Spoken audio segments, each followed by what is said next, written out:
So, gaming content creation, an industry that can create overnight millionaires, and is built around a separate industry that is set to be worth over $230 billion by 2022 in the US alone. And best of all, let you turn your favorite hobby into a career. Whew. This is gonna be a fun one.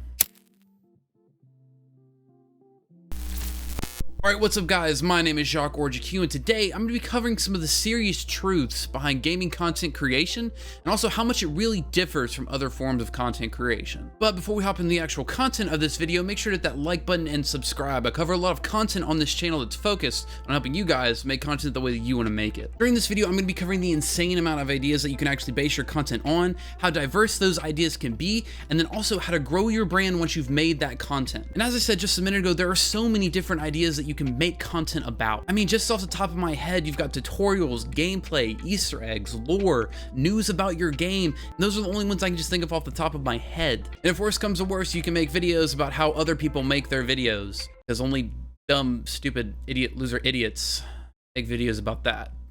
I mean, honestly, just think of all your favorite content creators, gaming related, obviously, but just think how many there actually are, and then realize that you're not even scratching the surface. And then you might be thinking, Jacques, but everybody makes tutorials, everybody makes gameplays, everybody does this already. What am I supposed to do? Well, I'll tell you, and that's actually one of the biggest strengths of being a gaming content creator.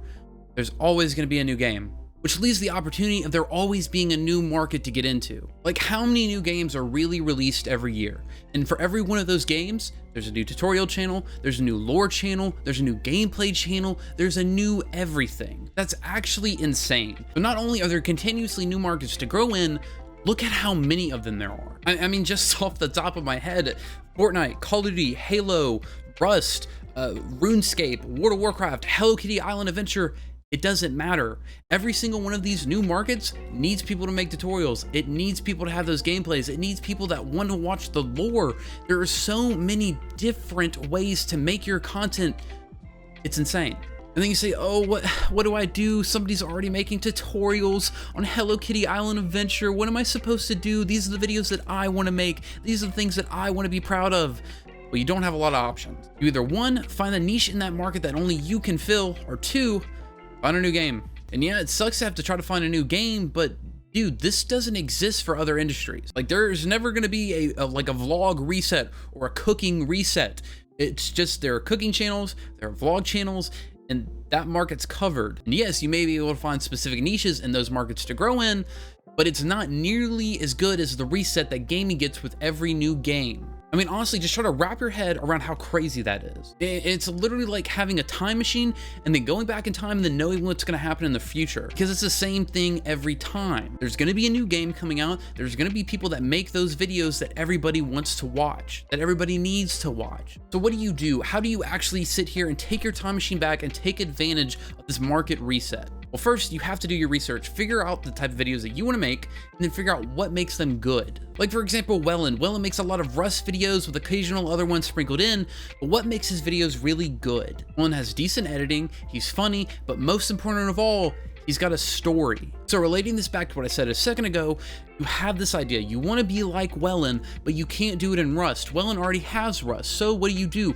You find another game to implement that content. And obviously some games are going to be harder to implement certain types of content on, but the idea is still the same. Whether it be a new game or a game that's been out for a while, if there's not somebody covering a certain niche in that game, you can cover it. If there are people that are already making story-based videos on like Rust and Tarkov, why don't you go and make story-based videos on a different game like Minecraft or something? It doesn't matter, but whatever you can apply it to, as long as there's not somebody in that niche already. Give it some dramatic foreboding, give it some B-roll, give it some immense like movie type of feel, and then there you go. You can take a lot of content from other games and then just shift it over to another game, and then you're good. You're filling a new niche. You're filling a new pocket that nobody else has filled before. And like I said, that's just something that gaming content creators can do because it just happens. It's how this industry works. There's a reset with new games all the time, every single year, that just other creators can't take a part of because their industry doesn't have that reset. Another very crazy thing to do with gaming content creation is about how personality driven it can be, but also how personality driven it can't be. Now, whenever you're thinking of personality driven content, you're thinking of your Dr. Disrespect, your Tim the Tap Man, your swagger souls, people that you watch their content because of them, not because of the gameplay or the game they're playing or whatever, but because of them. But then there are also other people like who's Gaming Curious. Gaming Curious is a very good example of this. They have no personality in their content, but is still extremely successful. I mean, I think I watched a video on him the other day, and he's got like 16 different channels with ridiculous amounts of subscribers, like over 100K in a lot of them, and then on the way to 100K with others. That's insane. And yes, this can apply to other genres besides gaming, but it's not nearly as repeatable. Like in cooking videos, it's pretty hard for me to hide my face or my body or whatever, or hide my voice talking about what we're cooking.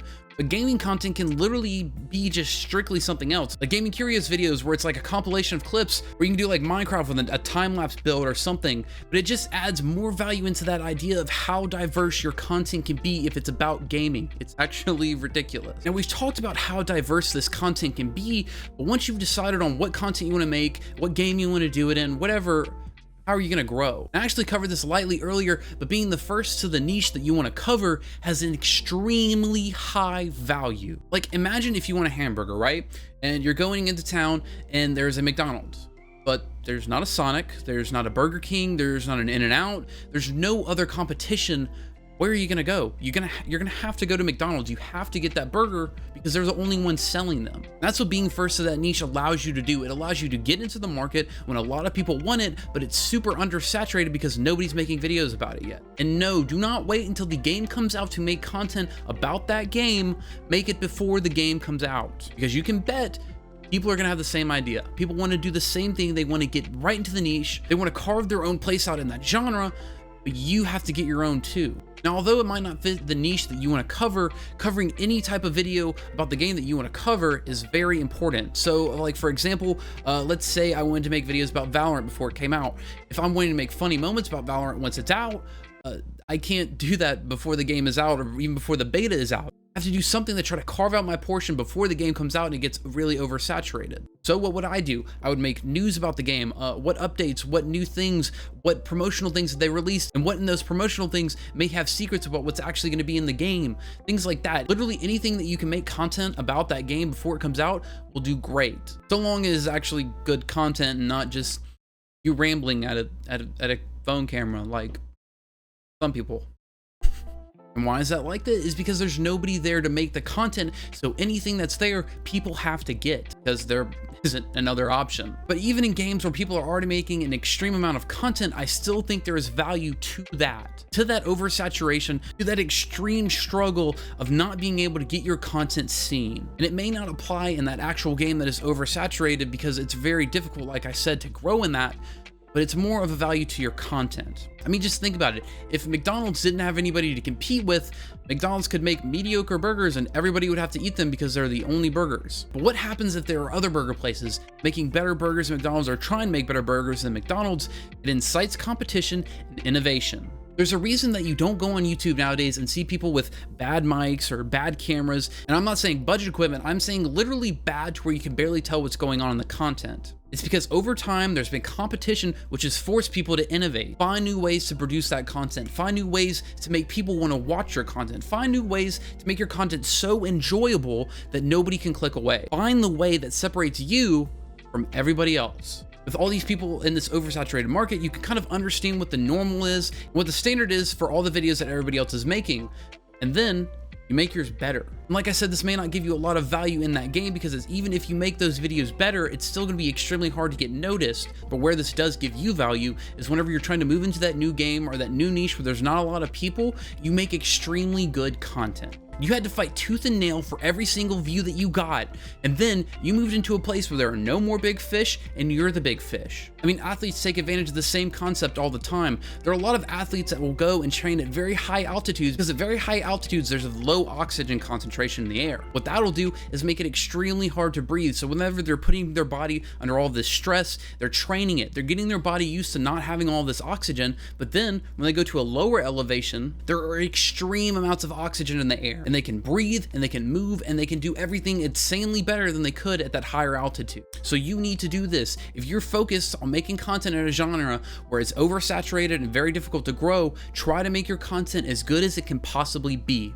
And then if you decide to swap over to something else that's a bit easier, you stand out immensely.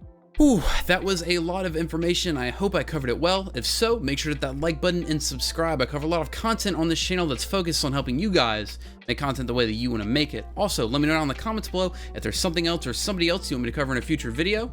And until next time, peace. Just speak. Just speak. Why is this so difficult? It shouldn't be, but I make it